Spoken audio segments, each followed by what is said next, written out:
é um podcast? Como as pessoas que nunca ouviram falar sobre podcast podem ter acesso? Sabe aquela série que você assiste só quando você quer, porque ela tá lá disponível, é só você dar o play?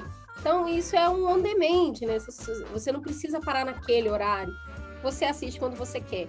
Lembra do rádio? Aquela caixinha lá que tá com a gente há gerações. Então, junta essas duas coisas, porque a gente tem um podcast, é uma série de áudios, são áudios colocados com frequência no ar, blocadas em um nome, em um produto, para você ouvir quando você quiser. Mamileiros e mamiletes, eu sou a Juva Lauer. E eu sou a Cris Bartz. E a gente tem um recadinho para você. Como é que vocês identificaram este formato? Que este formato seria uma boa saída para falar sobre questões, para trazer discussões? Quando o Mamilos começou, lá em final de 2014, podcast ainda era um terreno a ser desbravado no Brasil. A gente já tinha, assim, alguns nomes bem interessantes que já estavam nessa caminhada há algum tempo, mas num número extremamente reduzido. Eu e Juliana fomos convidadas a participar de um desses podcasts, que é um podcast aqui da casa também, que é o Brainstorm. E quando a gente sentou nessa mesa, a gente ficou apaixonada pela dinâmica, pelo microfone, pelo que era possível ser feito. A gente falou, olha só, vamos nessa.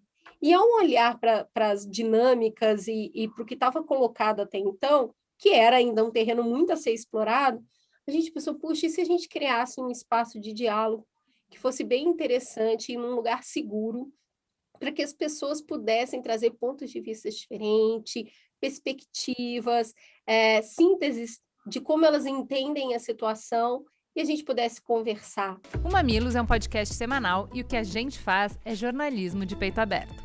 Eu achava que eu precisava ser 2 vezes melhor em tudo para eu ter o reconhecimento. Eu achava que a minha imagem atrapalhava. Fran, você já vinha falando sobre a vivência de pessoas pretas na cidade, nas redes sociais, através do projeto Empodera Prete.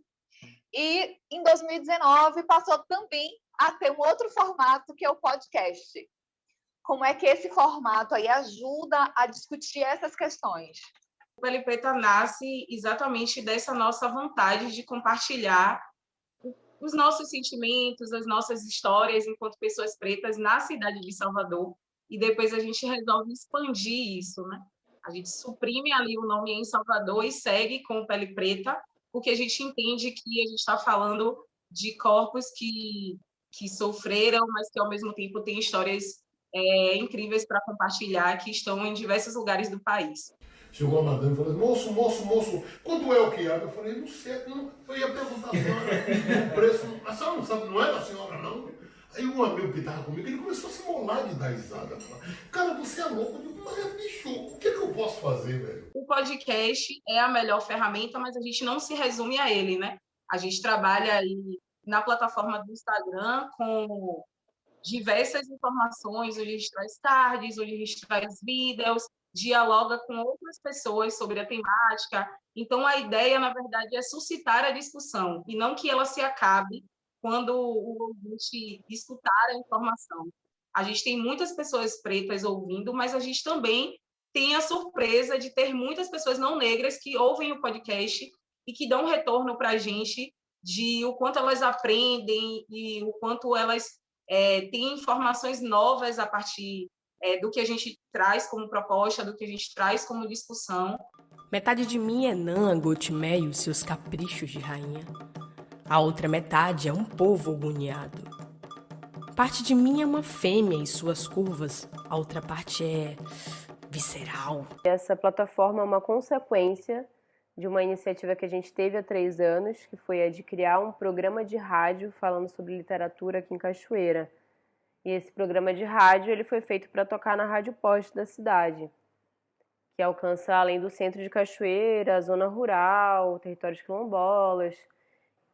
Então, à medida que a gente vai coletando esses escritos e entrevistando esses autores, a gente percebe a potência da proposta do programa, né, e sente a necessidade de ter ele registrado em algum lugar.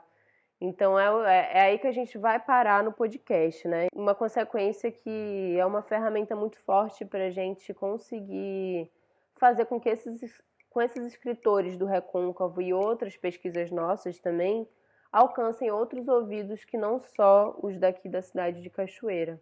A gente vê muitas pessoas fazendo podcasts de todo o estilo e de todo tipo de investimento que é possível ser feita.